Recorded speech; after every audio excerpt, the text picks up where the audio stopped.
السلام علیکم، میں آپ کا میزبان سمیع ابراہیم اور آپ دیکھ رہے ہیں ہمارا یوٹیوب چینل۔ حکومت نے کس کو ہٹایا عمران خان کی اور کس نے سازش کی، یہ کنٹروورسی بڑھتی جا رہی ہے گزرتے ہوئے وقت کے ساتھ۔ ڈی جی ISPR نے اپنی جو مختلف چینلز کے ساتھ گفتگو کی، کل انہوں نے دنیا ٹی وی میں کامران شاہد صاحب کے ساتھ گفتگو کی اور آج انہوں نے ہم ٹی وی میں جناب محمد مالک صاحب کے ساتھ گفتگو کی،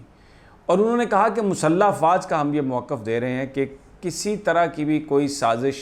عمران خان صاحب کی حکومت کو ہٹانے کے لیے نہیں ہوئی، اور اس حوالے سے جو سروسز چیف ہیں ان کا موقف بڑا واضح ہے۔ اور ہم یہ جو بات ہم کر رہے ہیں یہ کوئی اوپینین نہیں ہے، یہ انٹیلیجنس ایجنسیز نے جو اپنی تحقیقات کی اس کی روشنی میں یہ ہم بات کر رہے ہیں، اور میں بطور مسلح افواج کے ترجمان کے یہ بات کر رہا ہوں کہ بالکل جو سازش کا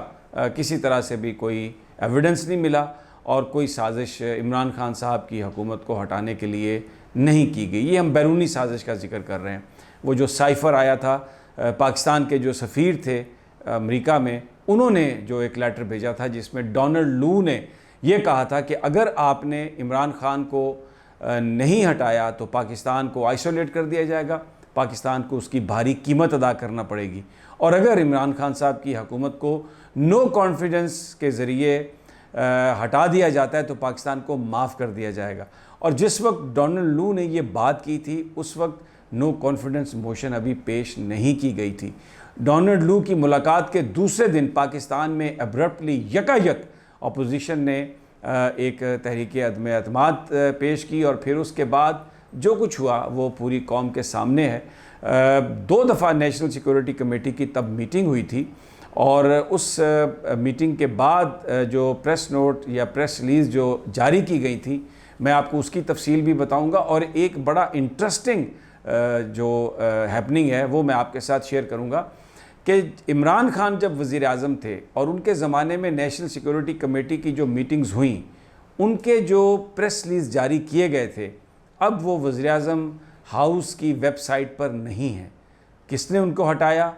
کیسے ان کو ہٹایا گیا، ہمیں یہ نہیں پتہ۔ ابتداً یہ کہا گیا کہ جناب جو عمران خان صاحب وزیر اعظم، ان کی جو پریس ریلیز ہیں ان کو ایک آرکائیو میں بھیجا جا رہا ہے اور یہ اس کا پیج ہے۔ اس کے بعد اس پیج کا لنک بھی غائب ہو گیا۔ ان میٹنگز میں 2 سیکورٹی کمیٹی کی میٹنگز میں بالکل واضح طور پر یہ کہا گیا تھا کہ بیرونی مداخلت ہوئی ہے پاکستان کے معاملات میں، اور اس پر بڑی تشویش ہے، اور یہ بھی فیصلہ کیا گیا کہ ڈیمارش دیا جائے، یعنی احتجاجی مراسلہ واشنگٹن میں بھی دیا گیا۔ پاکستان امبیسی نے وہ دیا امریکہ کے اسٹیٹ ڈپارٹمنٹ کو، اور اسی طرح یہاں پر بھی جو امریکی سفارتکار ہیں ان کو بلا کے فورن آفس میں تو وہ احتجاجی مراسلہ دیا گیا کہ یہ جو آپ نے زبان استعمال کی ہے، جو ہمارے سفیر نے جو سائفر بھیجا ہے وہاں سے، یہ جو انہوں نے گفتگو ڈونلڈ لو نے کی ہے وہ سفارتی آداب کے منافی ہے، اور پاکستان کو تھریٹن کیا گیا ہے، اور اس پر ہم احتجاج کرتے ہیں کیونکہ نیشنل سیکورٹی کمیٹی نے اس بات کی اپروول دی تھی کہ آپ جو ڈپلومیٹک ایونیو ہیں ان کو آپ ایگزاسٹ کریں، لیکن وزیر اعظم صاحب نے یہ بات ڈپلومیٹیکلی تو ایگزاسٹ کیے سارے آپشن، اس کے بعد پاکستانی عوام کے سامنے یہ مدعا رکھا اور ایک کمیشن بھی قائم کرنے کی کوشش کی۔ جنرل طارق کو لگایا گیا، لیکن بتایا جاتا ہے کہ جنرل طارق نے اپنے ساتھیوں سے جب صلاح مشورہ کیا اور ان کو یہ کہا گیا کہ آپ اس کو ریفیوز کریں، تو انہوں نے معذرت کر لی یہ کہہ کر کہ مجھ سے اس وقت یہ پھر انہوں نے کہا کہ مجھ سے پوچھا نہیں گیا تھا اس حوالے سے، تو میں معذرت کرتا ہوں، میں اپنے آپ کو ریکیوز کرتا ہوں کیونکہ میں اس ادارے سے بلانگ کرتا ہوں، تو میں یہ اس طرح کی جو چیز ہے اس پر شاید انویسٹیگیشن کے لیے میں مناسب شخص نہیں ہوں۔ عمران خان صاحب نے ایک مراسلہ وہ بھجوایا، جو لیٹر تھا وہ انہوں نے، اور اسپیکر قومی اسمبلی نے یہ عمران خان صاحب نے اسپیکر قومی اسمبلی کو بھی بھجوایا، چیف جسٹس آف پاکستان کو بھی بھجوایا، اور صدر پاکستان کو بھی بھجوایا، اور بعد میں یہ مراسلہ بھی لکھا انہوں نے صدر پاکستان کو کہ آپ اس پر ایک جوڈیشل کمیشن قائم کریں، اور اس پر یہ بھی ہے کہ صدر پاکستان نے بھی چیف جسٹس صاحب کو وہ فارورڈ کیا، اور اس میں لیکن ابھی تک کوئی پیش رفت نہیں ہوئی۔ ذرائع کچھ بتا رہے ہیں ہمیں کہ چیف جسٹس عمر عطا بندیال نے اس کو دیکھا ہے، اس سائفر کو پڑھ لیا ہے، اور امکان ہے کہ اس حوالے سے وہ کوئی جلد فیصلہ کریں گے۔ آج سوالوں کے جواب دیتے ہوئے D G I S P R نے کہا کہ اگر جوڈیشل کمیشن